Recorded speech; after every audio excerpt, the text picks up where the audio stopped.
కరివేపాకుతో green tea ఎలా తయారు చేసుకోవాలి అని చెప్తున్నాను. అసలు నవేడేస్ గ్రీన్ టీకి ఎక్కువ ప్రిఫరెన్స్ ఉన్నది. ఎలా ప్రిపేర్ చేసుకోవాలి అంటే ఫస్ట్ ఒక చిన్న బౌల్ తీసుకొని ఒక గ్లాస్ వాటర్ తీసుకున్నాను నేను. ఈ గ్లాస్ వాటర్ వచ్చేసి ఈ బౌల్లో వేసి 5 నిమిషాల పాటు వేడి చేసుకోవాలి. స్టవ్ ఆన్ చేసి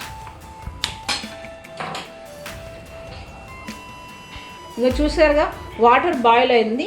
ఈ విధంగా బాయిల్ అయిన వాటర్లోకి ఒక 2 లేదా 3 రెబ్బలు ఈ విధంగా కరివేపాకు రెబ్బలను తీసుకోవాలి.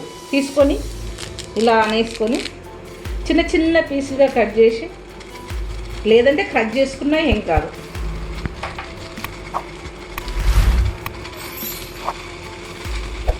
స్టవ్ ఆఫ్ చేసి మూత పెట్టి ఒక 3 మినిట్స్ తర్వాత తీసి ఫిల్టర్ చేసుకుందాం. 3 మినిట్స్ అయింది. మనం మూత తీసి చూసినట్లయితే ఈ విధంగా అవుతుంది. స్ట్రైనర్ సహాయంతో దీన్ని ఫిల్టర్ చేసుకున్నాం.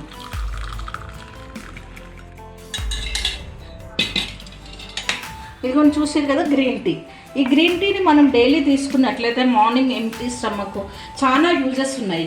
ఏ విధంగా యూజెస్ ఉన్నాయి ఎట్లా అని చూసినట్లయితే ఫస్ట్ ఆఫ్ ఆల్ కరివేపాకు అనేటువంటిది చాలా విధాలా మనకు హెల్త్ఫుల్గా ఉంటుంది. కరివేపాకులో అనేక మినరల్స్ ఉన్నవి, విటమిన్స్ ఉన్నాయి. విటమిన్ ఏ అనేటువంటిది దీంట్లో ఉన్నది. ఈ విటమిన్ ఏ అనేటువంటిది మనకు ఆరోగ్యానికి చాలా అవసరం. మెయిన్ కంటి చూపు మెరుగుపరచడానికి ఉపయోగపడుతుంది. నెక్స్ట్ వచ్చేసి విటమిన్ ఈ. విటమిన్ ఈ అనేటువంటిది ఉంటుంది. ఇది చర్మ వ్యాధుల కోసం ఉంటుంది, ఉపయోగపడుతుంది. విటమిన్ ఈ కరివేపాకును యూజ్ చేసినట్లయితే నీ చర్మ వ్యాధులు అనేటువంటివి తగ్గుతూ ఉంటాయి.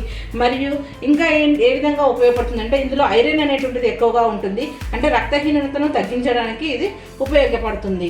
నెక్స్ట్ వచ్చేసి ఇంకా ఏ విధంగా ఉపయోగపడుతుందని చూసినట్లయితే ఇది కొలెస్ట్రాల్ను, మన బాడీలో ఉన్నటువంటి బ్యాడ్ కొలెస్ట్రాల్, మెయిన్ బ్లడ్ కొలెస్ట్రాల్ను కరిగించడానికి ఈ కరివేపాకు ఉపయోగపడుతుంది.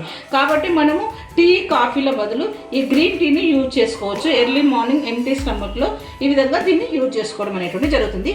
ఇన్స్టెంట్గా వితిన్ ఒక 5 మినిట్స్లో మనం గ్రీన్ టీ తయారు చేసుకుని ఇంట్లో తాగవచ్చు డైలీ ఎంప్టీ స్టమక్ మార్నింగ్.